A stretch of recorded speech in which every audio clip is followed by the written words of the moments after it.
ഇപ്പോഴത്തെ നിലയിലാണ് കേരളത്തിലെ കോൺഗ്രസ് പോകുന്നതെങ്കിൽ മൂന്നാം തവണയും പ്രതിപക്ഷത്ത് ഇരിക്കേണ്ടി വരുമെന്ന് കോൺഗ്രസ് പ്രവർത്തക സമിതി അംഗം ശശി തരൂർ എം പി. സംസ്ഥാനത്തെ കോൺഗ്രസിൽ നേതാക്കളുടെ അഭാവമുണ്ടെന്നും അക്കാര്യം പ്രവർത്തകർ തന്നെ പറയുന്നുണ്ടെന്നും അദ്ദേഹം പറഞ്ഞു. വ്യവസായ മേഖലയിൽ കേരളത്തിന്റെ മുന്നേറ്റത്തെ അഭിനന്ദിച്ചെഴുതിയ ലേഖനം കോൺഗ്രസിലും UDF-ലും ഉണ്ടാക്കിയ പൊട്ടിത്തെറിക്കിടയിലാണ് ഇംഗ്ലീഷ് ദിനപത്രം ന്യൂ ഇന്ത്യൻ എക്സ്പ്രസിന്റെ പ്രതിവാര പോഡ്കാസ്റ്റ് പരിപാടി വർത്തമാനത്തിൽ നൽകിയ അഭിമുഖത്തിൽ തരൂർ തന്റെ അഭിപ്രായം പങ്കുവച്ചത്. എതിരാളികളെക്കുറിച്ച് നല്ല കാര്യങ്ങൾ പറയുന്നത് എന്തുകൊണ്ടാണ് എന്ന് അവർ ചോദിക്കുന്നത്.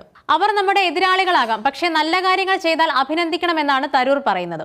കേരളത്തിലെ ജനങ്ങളിൽ നല്ലൊരു പങ്കും സർക്കാർ നല്ല കാര്യങ്ങൾ ചെയ്യുമ്പോൾ അഭിനന്ദിക്കുകയും തെറ്റായ നടപടികൾ ഉണ്ടായാൽ വിമർശിക്കുകയും ചെയ്യുന്നവരാണ്.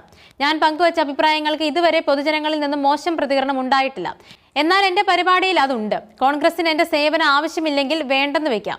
എനിക്ക് മുന്നിൽ മറ്റനേകം വഴികളുമുണ്ട്. കോൺഗ്രസ് വിടുമെന്ന അഭ്യൂഹമുണ്ട്. എന്നാൽ ശരിയാണെന്ന് തോന്നിയത് ഞാൻ പറഞ്ഞു. കോൺഗ്രസിൽ അനേകം പേരും ഘടകകക്ഷികളിൽ പലരും എന്റെ അഭിപ്രായം ശരിവെക്കുന്നുണ്ട്. ഒരാൾക്ക് പാർട്ടിക്ക് പുറത്തിരിക്കാനും സ്വതന്ത്രനായിരിക്കാനും സ്വാതന്ത്ര്യമുണ്ട്. പ്രവർത്തക സമിതി യോഗങ്ങളിൽ പങ്കെടുക്കാറുണ്ടെങ്കിലും 100 പേർ പങ്കെടുക്കുന്ന യോഗത്തിൽ എന്തെങ്കിലും വിഷയത്തിൽ പ്രത്യേക തീരുമാനമെടുക്കുന്നത് കണ്ടിട്ടില്ല എന്നും തരൂർ പറഞ്ഞു. ചില സ്വതന്ത്ര സംഘടനകൾ നടത്തിയ അഭിപ്രായ വോട്ടെടുപ്പുകളിൽ കേരളത്തിലെ കോൺഗ്രസ് നേതാക്കളിൽ മറ്റുള്ളവരെക്കാൾ മുന്നിലാണ് ഞാൻ. പാർട്ടി അത് ഉപയോഗിക്കുന്നില്ലെങ്കിൽ എനിക്ക് സ്വന്തമായി കാര്യങ്ങൾ ചെയ്യാനുണ്ട്. എനിക്ക് മറ്റു മാർഗമില്ലെന്ന് കരുതരുത്. സോണിയാഗാന്ധി, മൻമോഹൻ സിംഗ്, രമേശ് ചെന്നിത്തല എന്നിവരാണ് കോൺഗ്രസിൽ ചേരാൻ പ്രേരിപ്പിച്ചതെന്നും തരൂർ പറയുന്നു. വിമർശിക്കുന്ന കേരളത്തിലെയും അഖിലേന്ത്യാ തലത്തിലെയും നേതാക്കൾക്കുള്ള തരൂരിന്റെ മറുപടി കൂടിയാണിത്.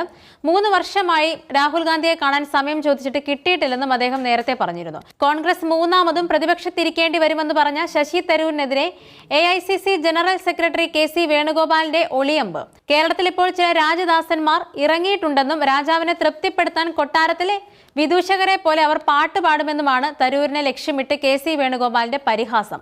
രാജപ്രീതിക്കായി വിദൂഷകർ എന്ത് ചെയ്യും? 3ാം പിണറായി സർക്കാർ വരുന്നതിനെ പറ്റിയാണ് ഇവരുടെ സംസാരമെന്നും വേണുഗോപാൽ പറഞ്ഞു. കോൺഗ്രസ് ബൂത്ത് പ്രസിഡന്റുമാർക്കുള്ള ID കാർഡ് വിതരണം പത്തനംതിട്ടയിൽ ഉദ്ഘാടനം ചെയ്യുകയായിരുന്നു അദ്ദേഹം. LDF പറഞ്ഞ കാര്യങ്ങൾ കോൺഗ്രസ് പ്രവർത്തക സമിതി അംഗമായ ശശി തരൂരിനും പറയേണ്ടി വരുമെന്ന് CPM സംസ്ഥാന സെക്രട്ടറി MV ഗോവിന്ദൻ പറഞ്ഞു. വടകരയിൽ മാധ്യമങ്ങളോട് പ്രതികരിക്കുകയായിരുന്നു അദ്ദേഹം. കേരളത്തിലെ കോൺഗ്രസിനെ നയിക്കാൻ അനുയോജ്യരായ നേതാക്കൾ ഇല്ലെന്നാണ് തരൂർ പറഞ്ഞിരിക്കുന്നത്. LDF വീണ്ടും അധികാരത്തിലെത്താനുള്ള സാഹചര്യവുമാണുള്ളത്.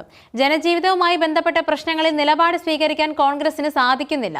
1.5 ലക്ഷം കോടി രൂപയുടെ പുതിയ നിക്ഷേപമാണ് കേരളത്തിൽ വരുന്നത്. ലോകത്തെ വികസിത രാജ്യങ്ങളുടെ ജീവിത നിലവാരത്തിലേക്ക് കേരളം എത്തും. ആ തലത്തിലേക്ക് കേരളത്തെ നീക്കുന്ന പ്രവർത്തനത്തെ കോൺഗ്രസിന്റെ ഇന്നത്തെ അവസ്ഥ വെച്ച് മറികടക്കാനാകില്ലെന്നാണ് തരൂർ പറഞ്ഞത്. അത് തികച്ചും ശരിയാണെന്നും MV ഗോവിന്ദൻ പറഞ്ഞു.